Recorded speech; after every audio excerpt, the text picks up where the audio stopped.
Welcome to Project BlackSheep.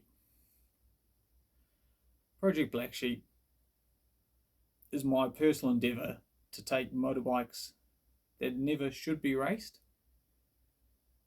and to race them and win. This is not the easiest endeavour, and I'm not the most skilled individual. I'm not an engineer, but through some creative ideas, we seem to be getting somewhere. Today we're going to go a quick intro on bike 1, which is the Farmbike, and it's my pre-72 250cc class racer, and it is a 1972 TS250 Suzuki. And I picked this bike up from a Hawke's Bay apple farmer who'd used it as his farm bike for 40 years before I got it, and I liked it because people who are familiar with 70s two-strokes, that the TS was built quite strong, and it had a good oil pump, which I liked because it could provide oil while decelerating hard on the New Zealand shorter tracks, and it had one main bearing running in gearbox oil. But I'll go into details later, but it was a good basis for a two-stroke of the time, and I thought it could make some decent power. The goal was always to run it on methanol, being an air-cooled two-stroke. The biggest problem is heat, and methanol, if you're familiar with it or run it or done any sort of drag racing, you pump 2 times as much fuel as you would for petrol, and it just helps that engine stay cool, but it does have its own problems you've got to avoid, as you can see probably from my 2 pistons here.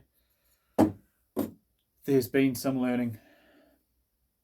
It was pretty slow progress to start with. I had multiple failures, mostly my fault. Some I got unlucky. One being the original steel tank, someone had put a liner in it, like a liquid liner, and as soon as I put methanol in, it disintegrated the liner and clogged the filter and starved me of fuel on the back straight of Pukekohe racetrack, and that's actually this piston here was that day. Amazingly, if you look closely at that made it back into the pits. Testament to the engines. And then I've had a couple of a bit more unlucky ones, probably giving it too much RPM, where I've had, this one was a main seal failure, which again, it probably is my fault. It is always this bearing here to go. But yeah, so it was slow progress to start with, but I can now proudly say that the bike is a multiple race winner.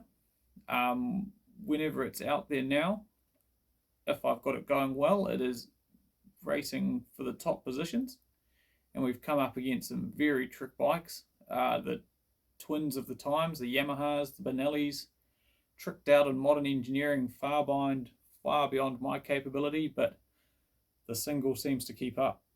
And I'll just do a quick run through of the mods we've done so far, but it's all pretty simple stuff. So I think to date I've gone to this is the carb here, bigger carb, which is just the TM400 carb, and that's a standard TM250 carb for reference. Change the ignition to a vape ignition, great ignition if you're into classic bikes. Highly recommend it. It's been fantastic. It is just a stationary ignition where you set one timing, and I've been running at 2 degrees before top dead center, and flawless, no battery, no worries. But a reference to the original beast there. And then for the barrel and cylinder, we've changed to a TM250 barrel and cylinder. And to be honest, I haven't touched the porting at all. I've ported a bigger inlet for the carb and tidied everything up, but the standard porting was pretty hot. And I think for the New Zealand short tracks, it seems to work well. People go for more horsepower, but I seem to be able to outride them elsewhere. I'll post a video here. It's not the best quality, but it'll show it in action. It's a bit caught out in the field. Oh, there we go. Let's get this power back.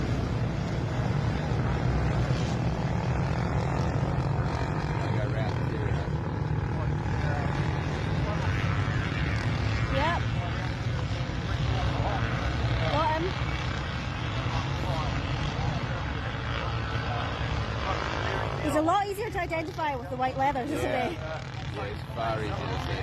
It's going up behind Granby's, going past him. Hey, your dad's going to be spitting.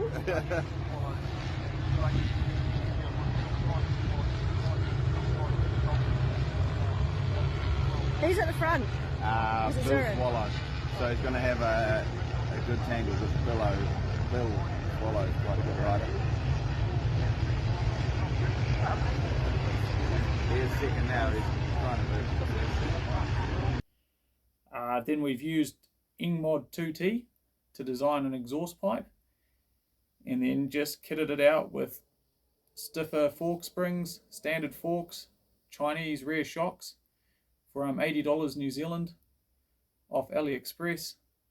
Standard rear wheel, front wheel is off the T250 road model, but I'm currently building a T500 wheel behind me, but I'm just running a drum brake. And apart from that, that's pretty much it. All internals are TS250.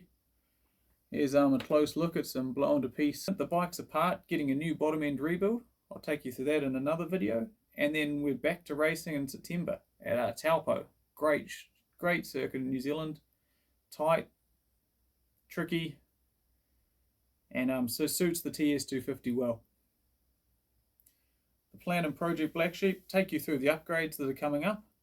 For the TS250, we've got the new aluminium rims, front and rear, bigger front brake, fabricating a new muffler. We're looking to repaint the fairing and then get some race footage, show you what it's like to race on a 70s 250 in a normally pretty competitive class.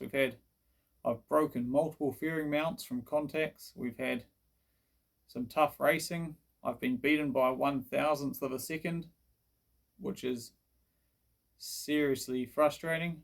Don't want to do that again. But yeah, should be some good footage. And if two strokes aren't your thing, the other half of Project BlackSheep is a CX500 Turbo that will be racing in the pre-82 class. And that's a whole nother kettle of fish, and we'll do another video intro to that, but that's in its build phase at the moment. I've run it without the turbo on the racetrack, and actually managed to finish in the top 5 in the class, but there was a big gap to the top of the field, and that's where the turbo comes in. So more on that another day, but that is a pretty exciting project. Any questions, let me know. Otherwise, if you like classic bikes, we'll see you next time.